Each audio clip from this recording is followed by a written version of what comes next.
এই মুহূর্তে আমরা হারাং যেটা সেতু গতকাল রাত্রে 1:30 এই ব্রিজটা ভেঙে ক্লাপস হয়ে গেছিল। এখন আমরা সেই জায়গাতে উপস্থিত রয়েছি। আজ আমাদের বরাকের গার্জেন মিনিস্টার তথা কৌশিক রায় কিছুক্ষণ আগে এখানে উপস্থিত হয়ে জনতা এখানের স্থানীয় মানুষকে একটা আশ্বাসন দিয়েছেন যে এখানে আমরা অতি সত্বর একটা বাঁশের সাঁকো নির্মাণ করে দেওয়া হবে বলে একটা আশ্বাস দিয়ে গিয়েছেন। কিন্তু এখানের মানুষের যাতায়াত আমরা ইতিমধ্যে দেখতে পেয়েছি, অনেক কষ্টের ভোগান্তি হচ্ছেন, গাড়িগুলা পারাপার হচ্ছে না, মানুষের যাওয়া বা পড়ুয়া ছাত্রছাত্রীদের অনেক কষ্ট হচ্ছে আমরা যতটুকু শুনতে পাইছি। এখানে স্থানীয় মানুষ কয়েকজন রয়েছেন, তাদের বক্তব্য নেব। এই ব্রিজটা কবে ক্লাপস হয়েছিল, আর এটা যেটা আমরা শুনতে পেয়েছি এটা রিপেয়ারিং এর কাজ হয়েছিল, তো কিভাবে রিপেয়ারিং এর কাজ হয়েছিল এবং কি নিম্নমানের কাজ হয়েছিল কি? তো ভাই তোমার নাম? তো বিরাট কষ্ট, ওরকম তো নৌকা ছাড়া যাওয়া যাবে না। এরপরে তো এই ব্রিজটা ভাঙ্গিছে, এটা কাজ হয়েছে, এটা টগনক কাজ হয়েছে, এটা কাজ বালা করে হয়েছে না। তা রডও হামাইছে কম, ছোট রড হামাইছে। কতদিন হয়েছে এই ব্রিজ রেডি করার? কতদিন হয়েছে? এই মাস 1.5 হইব, মানে এখন মাস হইব তার এই গাড়ি। তো আমার আরেকজন বাইরে থাকে, তোমার নাম কিটা ভাই? তো এখানে যে আজকে মন্ত্রী কৌশিক রায় আইসেন বা আমরা ডিসি মহোদয় বা এসপি মহোদয় আইসেন, তারা কিতা কইছেন, কিতা আশা দিয়া গেছে?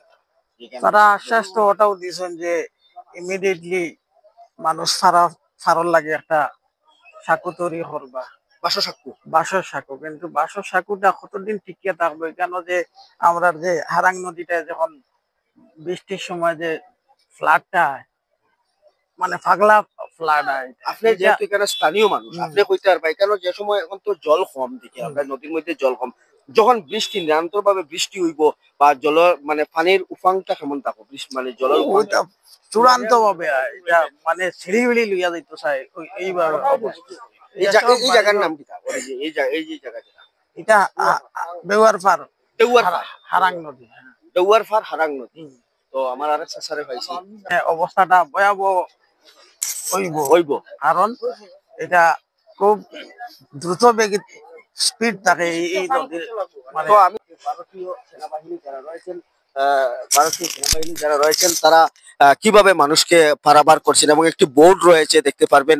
এখানে যে ব্রিজটা ক্লাপস হয়েছিল, আমার ক্যামেরাম্যানকে আমি বলবো একটু দেখানোর জন্য। দেখতে পারবেন একদম জয়েন্ট যেটা ছুটে গিয়েছে এবং এখানে শিলকুটি যেটা রয়েছে দেখতে পারবেন। এখানে এই ব্রিজটা একদম বাগা, যেটা বাগা শেরখানের ব্রিজ যেভাবে ক্লাপস হয়েছিল তদ্রুপ সেম এভাবে, কেননা ওভারলোড যেটা আমরা এখানে স্থানীয় মানুষের অভিযোগ, যেটা আমি আমার বাইকে ডেকে এনে জিজ্ঞাসা করব এটা কি কারণে মানে অত ওভার কি আমার কিভাবে, যে আপনি কি মনে করেন যে এটা ব্রিজটা কিসের কারণে এই ব্রিজটা ক্লাব? এই ব্রিজের যে ক্যাপাসিটিটা আছে 40 টন, এটা এখানে দেখা গেছে যে এক একটা গাড়িত 80 টনের উপরে মাল আছে। এই যে পাথর বুঝাই, অন্য মাল সামান হইলে একটু বোঝাটা কমলো না, কিন্তু ডাইরেক্ট পাথরটা লোড, ও গাড়ি একদম ফুল বডি। এই এই গাড়িটা একলগে দুইটা উঠিছে 80 টন হইলে কত টন হইয়া দাঁড়ায়? যে ব্রিজের ক্যাপাসিটি হইল কি 40 টন। আমরা তো একসঙ্গে আসলো, ওদিকে তো একখানো গিয়া দুটা বিয়ে হয়েছে, ব্রিজটারে ক্র্যাপ হইয়া গিয়া।